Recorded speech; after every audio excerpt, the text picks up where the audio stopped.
तुम्ही पण कुठे फिरायला जाताय आणि घरी आल्याच्यानंतर तुमची स्किन ही खूप डल दिसते आणि त्याबरोबरच खूप टॅनिंग झालेली असेल, तर ह्या काही स्टेप्स आहेत ज्या मी स्वतः फॉलो करत असते. नमस्कार, जय जिजाऊ, जय शिवराय. सगळ्यात पहिले तर फेस वॉश करा किंवा वेट वाइप्स करा. मी वेट वाइप्स केले होते. त्यानंतर सेकंड स्टेप म्हणजे क्लिन्झिंग मेथड. यामध्ये मी दूध आणि मलाई घेतली होती. छान कॉटनने छान क्लिन्झिंग करून घेतला होता फेस, म्हणजे क्लीन करून घेतला होता, रफ केला होता. त्यानंतर मी एक स्क्रब केलं होतं. त्यामध्ये घेतलं होतं मी राईस फ्लॉवर आणि ॲलोवेरा जेल. हे छान फेटवून घेतलं आणि 5 ते 10 मिनटं स्किनवरती ॲप्लाय करून छान रफ केलं होतं.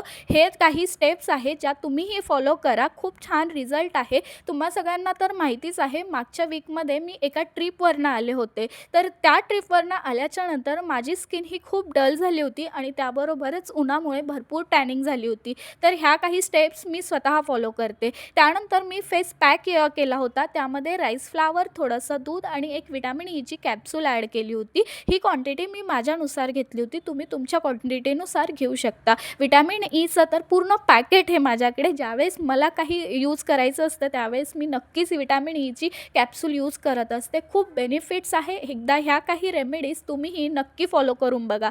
चला भेटूया आपण नेक्स्ट व्लॉगमध्ये. तोपर्यंत बाय.